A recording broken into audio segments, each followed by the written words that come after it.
35-year-old data analyst Fikile Mdiniso was crowned the first Mrs. Universe Africa 2021 on Heritage Day last year. The pageant is a platform for empowering women from all walks of life, especially married, divorced women and widowed women. Fikile Mdiniso joins us now to tell us more about her platform. Fikile, thank you so much for your time and thank you for joining us here on the Weekend Report. Not a lot of people know what Mrs. Universe is. I mean, I think we're familiar with, Miss South Africa, we're familiar with Miss Universe, but talk to us about the pageant and how does it differ from the others? Specifically, the pageant, Mrs. Universe Africa, is different in a way that it's very inclusive. It's open to married, divorced and widowed women. So the pageant is actually meant to embrace this woman from all walks of life.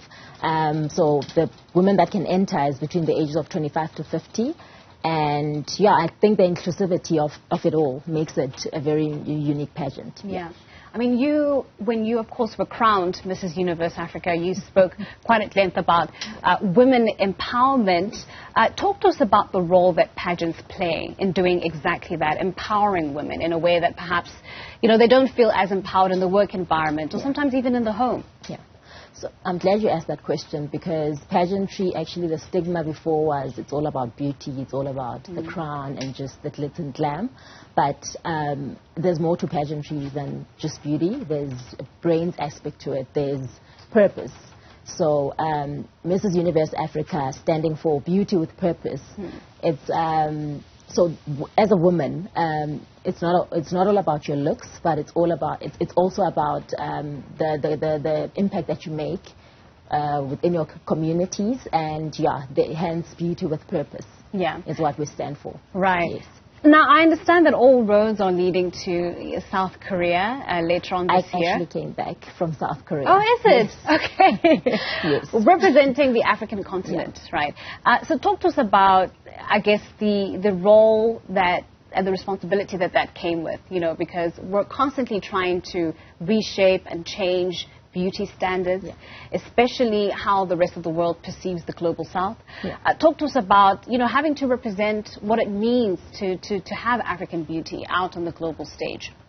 I do believe that beauty is diverse and we still have a long way to go as the world in terms of like the stigma about beauty. And I think carrying the crown for me actually meant that I get to represent Africa's beauty, the essence of African women. And I think being abroad and being in South Korea, I actually got to introduce the side of Africa that no one knew. And for me, that was very liberating. I think for me that my heart was full. I went there and showed up and represented Africa and actually showed what the beauty of Africa in terms of a woman. So for me, I'm actually glad I got to do that. Yeah. And I think, the other very interesting aspect about you is the fact that you are, a data analyst. Yes. And one wouldn't always necessarily pair data analytics, with beauty pageantry. But here you are, showcasing your diversity, showcasing the diversity that lies within every woman. Exactly. And I suppose applying that pressure to say you can't box people in, Exactly. So just talk to us about that, your reign, and how you hope to, continue with that and sort of breaking the ceiling, breaking through the glass ceiling for a lot of women.